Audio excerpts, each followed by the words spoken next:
Hey everyone, and welcome to Screams After Midnight. I am Peter, and joining me as always with that magnificent hair is Tim. Yeah, I don't think I've gotten it cut in like almost a year now. Beautiful. That means if you go back to last October-thon, you'll see him with his short hair, and then you can see him with his long hair this year. This is a horror movie podcast, and we do this every week, but because it's October, and this is our October-thon, we are doing episodes for hopefully every single day of October 2019. That is the goal. That's what we're going to try and hit. If we miss it, it'll be only by a couple, and we're here today to talk about Terrifier, or the Terrifier. It's honestly a little inconsistent as to if it's got the or not, but I think more have it without the, so I'm just going to say Terrifier. This is a technically 2016 movie for festivals, but it didn't come out publicly for everyone until 2018, so I'm going to count this as a 2018 movie. Sure. And this is a movie that actually follows. I didn't know this because you picked this. You said I want to do the Terrifier on an October-thon, and you also picked a movie called All Hallows Eve. Now, did you know they were connected? Yes. Okay. Did you know that the other one came first when you knew that? Yeah. Okay. Well, because I haven't seen All Hallows Eve. I saw Terrifier last year. Really? Okay.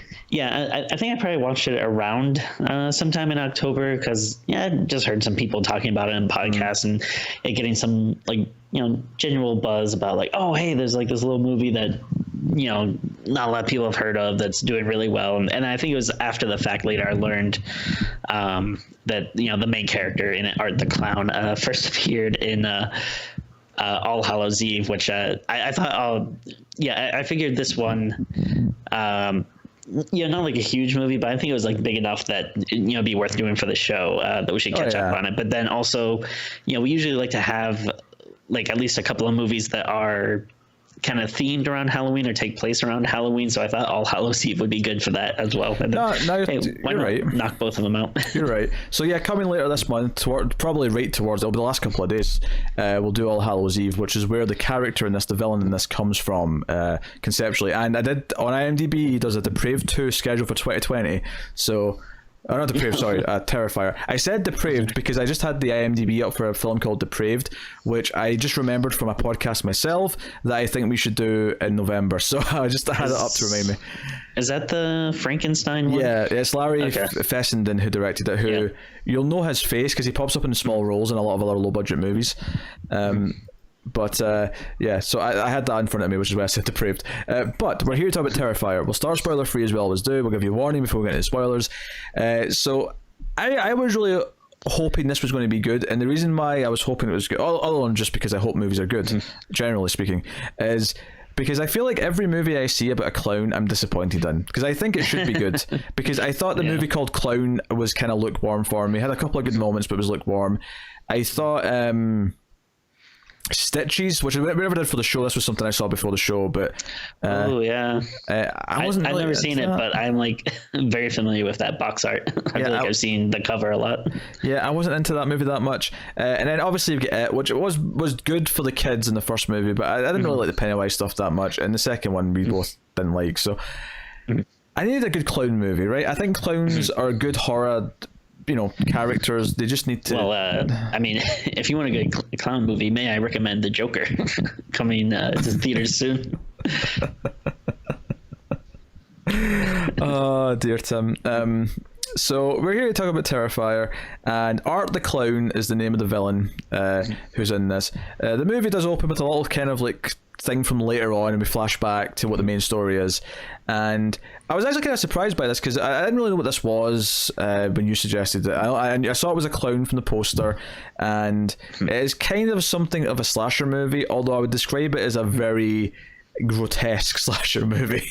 Oh yeah. It's very violent, it's very brutal, and I was surprised that the movie kind of starts with just two characters and kind of just steamrolls from there. It doesn't like introduce a whole group. It kind of does a different kind of thing with it. It's not a slasher movie in that we get a group of characters who are picked off one by one. There's kind of a slightly different structure to it. And it kind of feels like that way at first, because there's one character we're following for quite a bit. Maybe that's a soft spoiler, I apologize, but yeah, like you do kind of feel like she's going to be the main character for quite a while, and that kind of goes off from there. It subverts your expectations, you might say. Sure. So yeah, you got Art the Clown, who is out to kill, and like, I wonder if he is. Because he is called Art the Clown, and I think that's how people refer to him. But I might make an argument that he seems a little bit more like a mime to me. He never speaks. That's one of his characteristics. He never speaks, even when he's in pain, and he like sort of has the he looks like he's screaming, but he doesn't actually make a sound, kind of thing. Yeah. Yeah, that's a very conscious choice. So, yeah, I don't know. So I knew very little about this, and it is ultimately this clown who doesn't speak is a very sort of like demonic look to him, and it's not like a supernatural thing. You see him put his makeup on. That's like one of the opening scenes of the movie.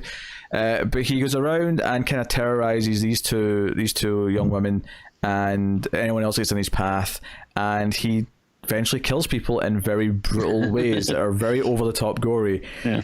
And I will leave it there for spoiler free. We'll talk about kind of the overall tone and mood and performance and stuff, but I will ask the question, Tim, do you enjoy Terrifier? I would say that I enjoyed it, but like one of the reasons why I watched this originally is because I had been hearing a lot of people that loved it, and I wouldn't go that far. It is like, if you're a gore hound, like you said, the kills in this are brutal. There's like one in particular that still stands out in my mind. Like, that is just like, holy shit, that was intense. So yeah, it definitely like has like really good kills. But I don't know. There's something about it, like there's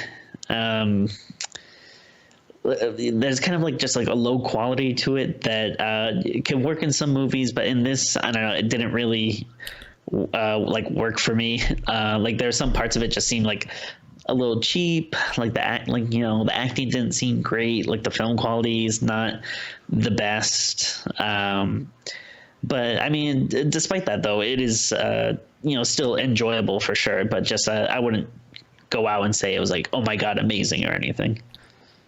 Yeah, I liked it. I mean, I wouldn't say I loved it. Like, I don't think it's like some breakout movie, but I think for what it is, I like the kills, I like the gore, I like how just sort of sick and depraved Art the Clown actually feels.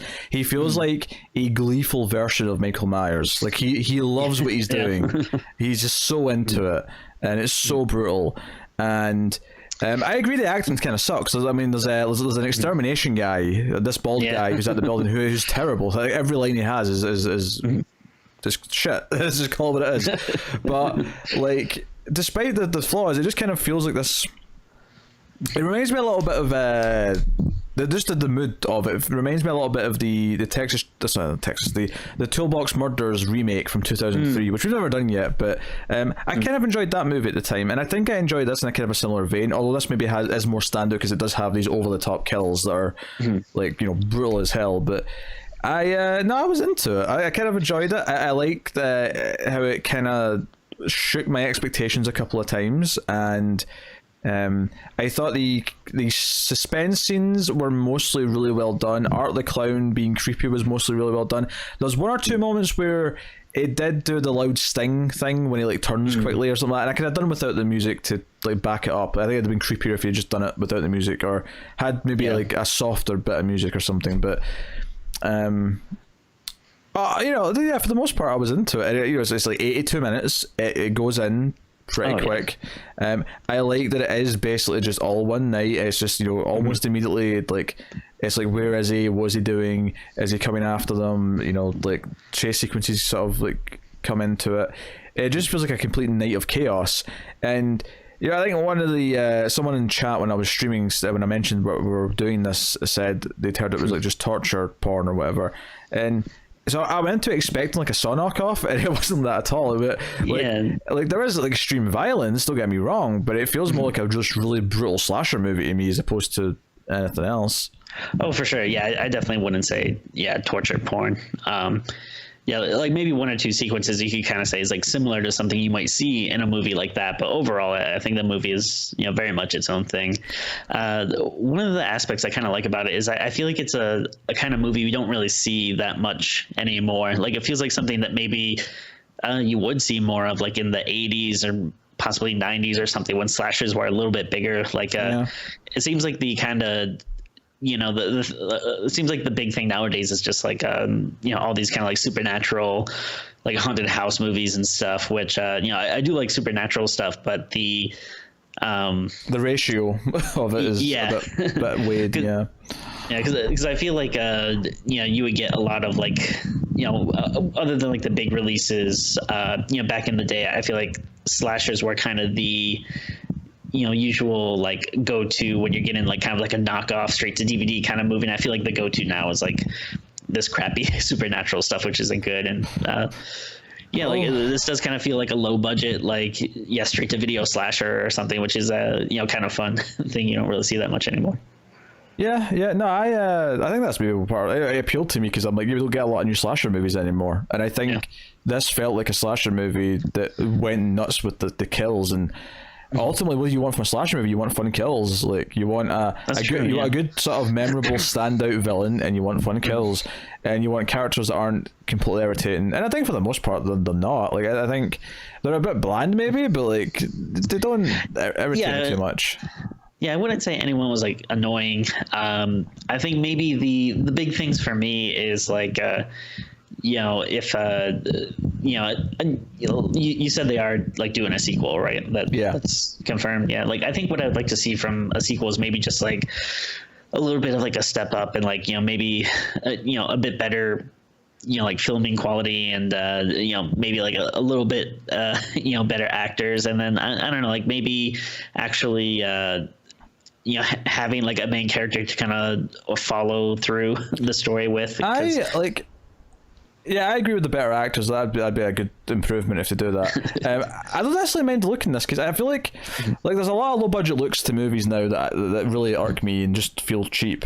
And well, this does look cheap. Don't get me wrong. I don't know, the grungy kind of like almost fly in the wall sort of documentary look to it actually kind of works for it in a weird way. I mean, that's fair. If you're gonna have that look for like a, you know, a type of movie, this would definitely be the one you'd want it in.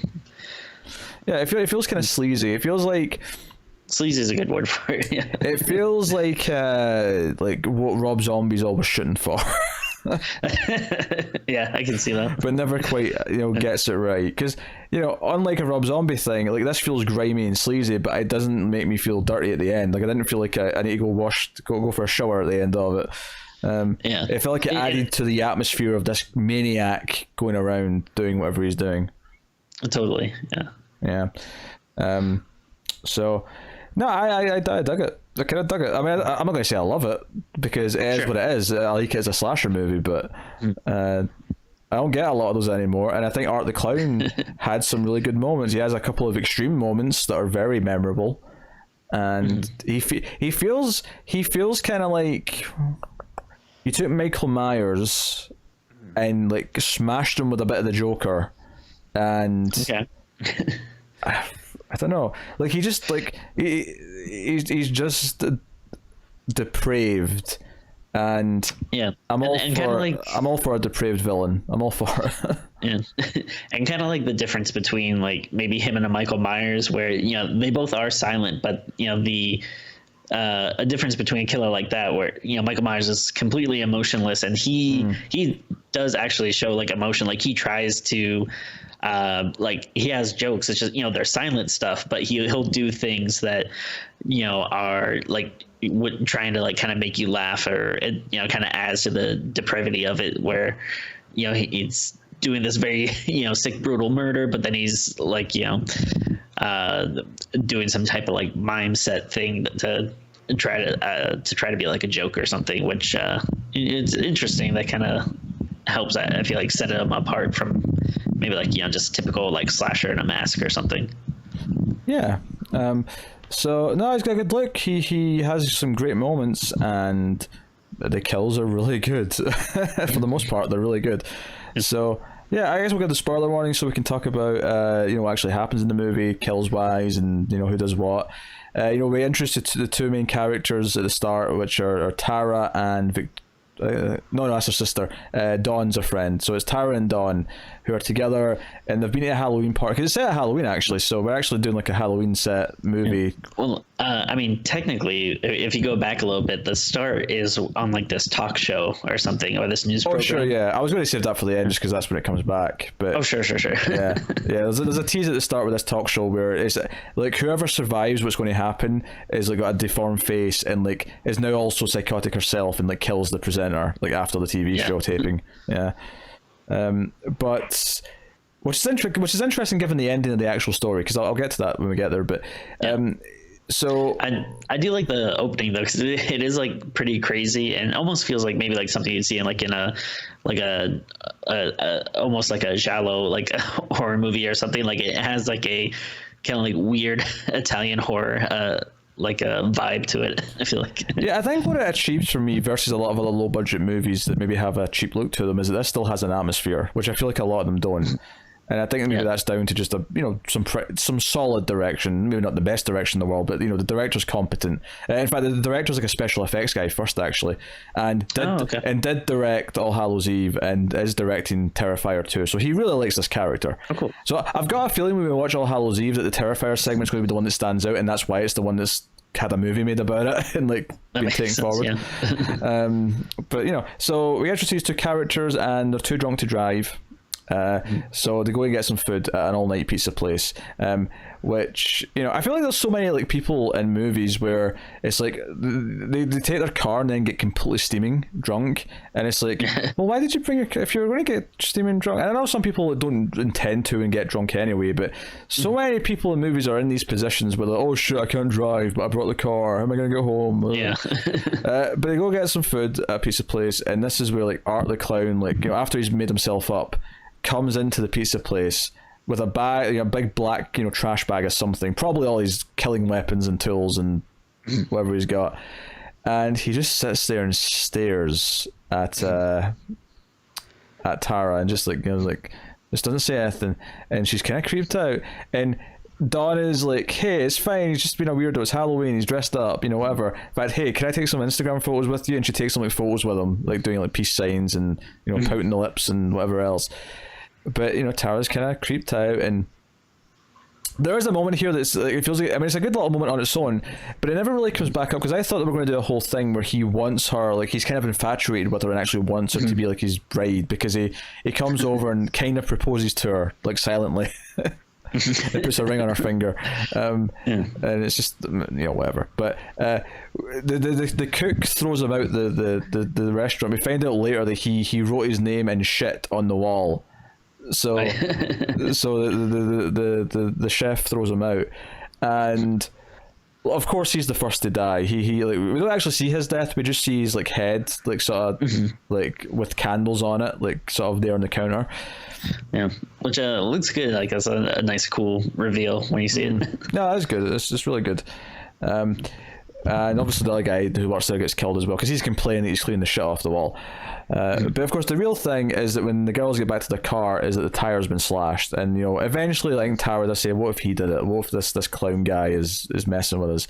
And she has to pee, so she goes into the building nearby, because the guy who's like doing the fumigations there, and he's not supposed to let her in, but like, let's be honest, she's pretty attractive. She's wearing like a skimpy Halloween outfit. He gives in and lets her in, and like strolls her to the bathroom, and it's whatever. Well, he's not creepy about it. He's like, okay, fine, I'll let you in, and here's the bathroom, do you know your way out? Sure, cool, right, bye. But when this happens, we see like Art the Clown like gets in the car, and she actually hears about it on the news and the radio that there's been a double homicide and they're looking for a clown, and like she's like, shit, wait a minute. So it's unclear if she gets killed at this point in the movie, but obviously we find out later she's just taken by Art. Yeah, and it's a nice little scare too, because you first you just hear like the door opening and close, and you think it's just her friend coming back, and then she does like a nice little turn, and once she sees it's him, it's a nice little surprise. So they have this thing which maybe they didn't need, but yeah, it's a good little moment. And of course, like, we introduced like the crazy cat lady who's like just kind of talking nonsense. She's got like a doll. She has like she calls her like child or stuff. Yeah, and Tara is almost out the building after meeting this lady, and eventually runs into the clown, runs into Art, and it does become a kind of your typical chase thing where he does try to like grab her, and she runs, and we get a bit of this because this building has like a big like garage where there's like a bunch of cars, and she's kind of like ducking and diving and hiding, and there is some good stuff here where she's like hiding behind the car, and we actually watch Art walk past like really slowly and like sort of turn and like stare at her, and all sorts of stuff. The suspense is pretty solid. It's a pretty solid little suspenseful sequence, but she does eventually get nabbed, of course, after being stabbed like quite a lot in the leg. It's like it's right to the side of the ankle where he slices it first and then just stabs her like 3 or 4 times. This do you know what I describe the violence in this movie as? It's very visceral. It's a very visceral sort of like death scenes where he's just like hacking away at something or whatever. And it feels like it's I feel like a lot of movies they might cut away or something while they're showing it, but everything feels like it's very like in your face, in focus, like making you watch it. It does this thing though when it cuts away and comes back, which actually makes it feel even more visceral because it feels like the camera cuttings like almost emulating the speed of the action. So even though it's actually hiding some of it, it's actually making it feel worse by like cutting in and out at the same pace. And we see that again later, actually, when with Tara's eventual death, because this movie kind of pulls a cycle where the main character dies halfway through, and then it switches to her sister, who's now the new main character, which is, I mean, it's not like obviously in Psycho the whole twist is that she's like doing like a non-horror plot. She's just on the run. It's this completely individual story that ends with a murder. Whereas no, this character Tara has actually been like stalked and whatever until she dies.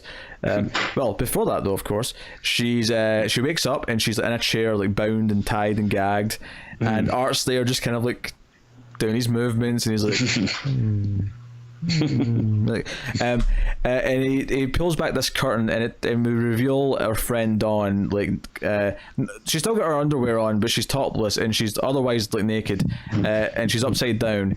And then Art like rips her underwear off, and he gets out like a chainsaw, and cuts her from the crotch down all the way through the head, and it's pretty brutal. And don't get me wrong, it doesn't show you. Like, you never see her crotch, you never see like, the initial cut, but eventually you will see her body start to like sort of break apart, and they see it split in two, and there's blood everywhere. Yeah, it's very brutal.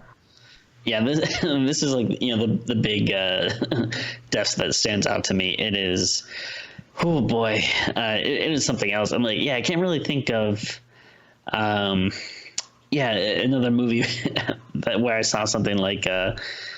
Quite along those lines, and I can see maybe like some people thinking this is like, a little torture porny, but actually I did find it like kind of hard to watch. It was like so brutal. For me, it was just an extreme slasher kill, I guess. Like I didn't really think too much about it. It's very brutal, but like I was kind of into it, and like Tara's running around. I don't know if it's before this or like after this escape where she almost gets to the mate or the fumigation guy, but he doesn't hear her because he's got headphones on.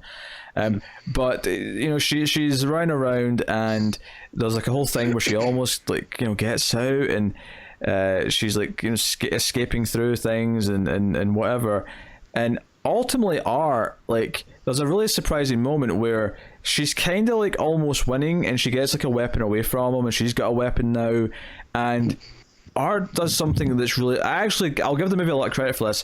Never in a million years did I thought he would Indiana Jones her, where he just pulls out a handgun and shoots her.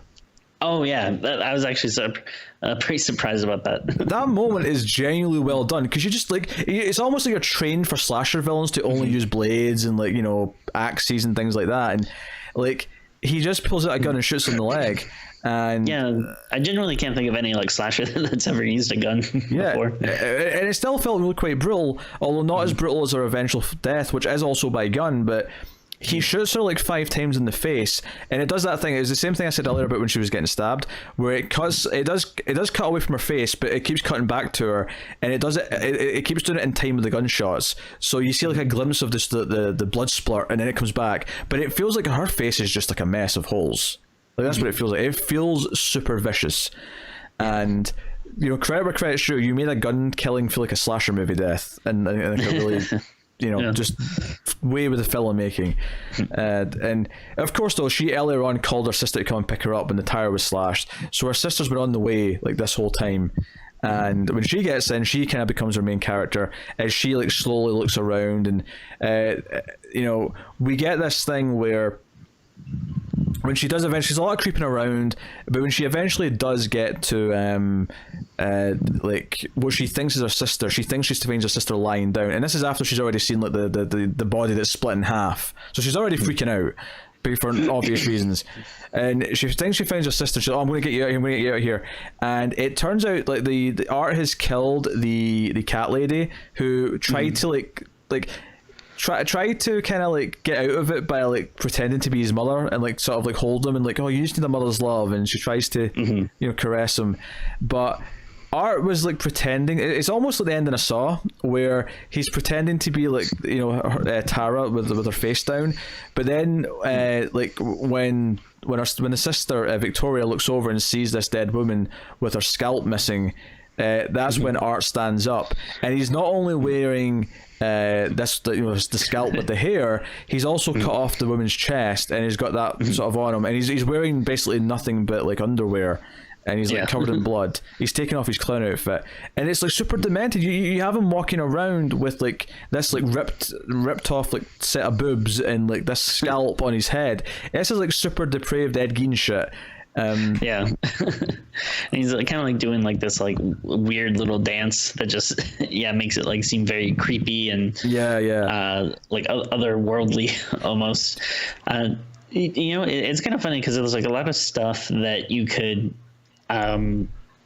like it never feels like anything is ripped off, but there's like a lot of stuff that you can point to, like, oh, this kind of feels like something from Psycho or something from Texas Chainsaw, or a mix this of or both. that. And I wonder if that was like very intentional, if this is supposed to kind of be like an homage to like a lot of different horror movies or what. But Joe, I think again, it's a good way though that like nothing ever feels like ripped off or anything. What I think I like about it is they've made a character where he's allowed to emote, but he still gets to be that silent, creepy killer. And they do this thing where he can make fun of the victim by dancing around like this, and it doesn't feel out of place. It feels like, no, this fits his character.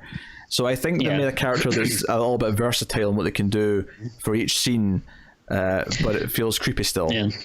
Yeah, and I think that works really well, because like I think you would lose a lot if he was actually speaking, and if he was making like Freddy Krueger one-liners or something, like it would definitely not be as effective. But you take something like a clown, and he's is obviously making jokes and smiling and like waving his fingers about and stuff. I don't know, just add something to it that you haven't really seen before. Yeah, imagine he did the chainsaw scene with down the middle of the woman's body and goes, talk about a banana split. Or something like that. Some sort of one-liner.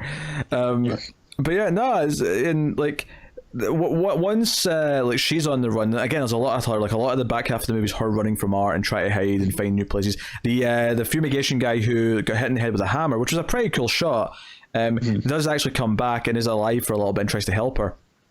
But before he shows up, though, she actually gets, and this is again really brutal. And I wasn't even sure what this was until the end of the scene kind of made it clear what it was.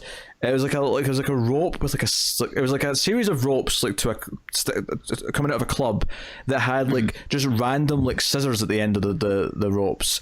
And Art is just like whipping her with these like ropes with scissors at the end, and it's like really brutal. So she's just like slashes appearing on her back and her legs and her arms. It feels vicious as shit, and she's like really like struggling to walk after this, and the maintenance guys try to help her, and and while like he does feel a little bit like supernatural in the sense that they can kind of throw a lot at him, but he does go down. Like he always gets back up basically, is the thing. Yeah. It is very kind of Michael Myers in that sense, but he does get injured a lot. He does get stabbed and shot and hit in the head and various other things over the course.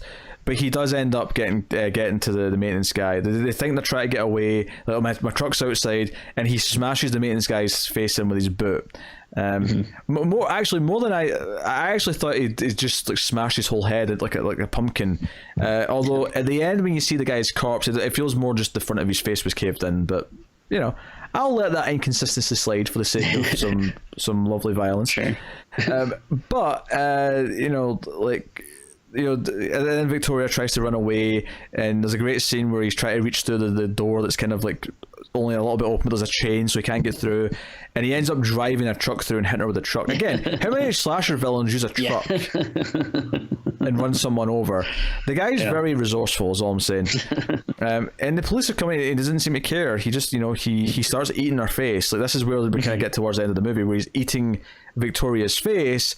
The cops show up and say, hey, put your arms up, turn around. And I was shocked they didn't shoot him already, because he takes so long getting that one arm up. But he turns around and puts the gun that he's got in his mouth and kills himself. Art the clown kills himself. And it's like, okay, if we go to the weirdest coroner's office I've ever seen, there's like a stone entrance that's like a big circle that's weird. But the guy, there's some small talk about him wanting a sandwich and whatever. And of course, there's like an ending here where Art gets up.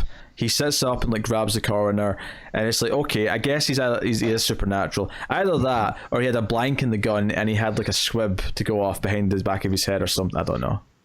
Well, I mean, even if that was the case, though, when he stands up, all the lights start flickering and that's true. All this stuff. So it's which I guess just confirms that he's a proper slasher villain, because much like Jason or Michael, he always comes back. There's no killing him. But yeah, it's kind of interesting how it shifts main character halfway through. I guess they're going for that shock of you thought Tara was your main character, that she's going to be here at least till the end. Maybe the final kill, if not the survivor. But no. But of course, the reveal here as well is that Victoria is alive, and it's not a surprise here at the end. But we see her getting discharged from the hospital a year later, and they turn her around in the wheelchair, and her face is deformed. She's the woman from the start. And the reason why I said this was weird that they did this is it kind of set up as she's going to carry on the Terrifier, the Art the Clown's evil. Now she's the evil one. But they actually showed Terrifier get back up, or I keep calling him Terrifier. He's not called Terrifier. But they show Art get back up, so he's already around to do all these things. So I guess he's got a disciple or something. Yeah, it's a little strange, because it does. I'm not necessarily against it, because I do think the opening is kind of cool, and how shocking it is. Tim, is it like a werewolf bite? Is she infected? Does it spread? Oh, maybe. I don't know. That could be interesting. If maybe she comes back in the next movie and she's kind of like his Harley Quinn or something. I don't know. That could be cool. But yeah, it definitely does feel a little disconnected from the movie, especially if it's all right, well, if the big thing is oh no, Art lives to fight another day, why is she also doing this? But that's kind of maybe we'll find out. Maybe we'll find out in the Terrifier 2, which is in production for next year. So it's cool that we got to get up to date in this with one coming, a sequel coming next year. So no, this was an interesting little film. It's a very vicious, nasty little movie, but it's kind of nasty in a way that I like a slasher movie to be, to be honest. So I was kind of into the kills. I was into Art the Clown for the most part.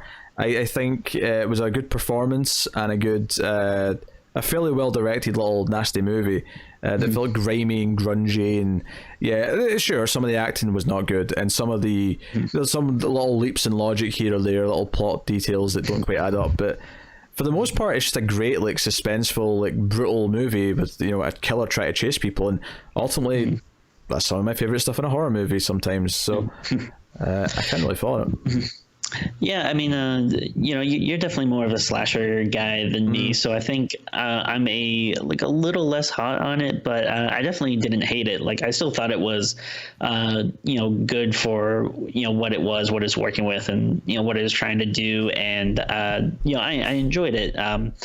Just I guess kind of similar to what you're saying. I didn't love it, but I still liked it, and I guess the big thing there's certainly limitations it's working with, but the big thing it has going with it or for it is that just how brutal and visceral it is, which I feel like it's something you don't always see today. And it looks good. The violence, like all the kills look good. The gore is all like really good, and there's some like really cool shots. I actually do like that kind of like towards the end shot when he's like eating her face, because you don't like really see it, but you can tell what he's doing, and it's kind of like illuminated by like the truck headlights and stuff. Like, and you mentioned it before, but like it is a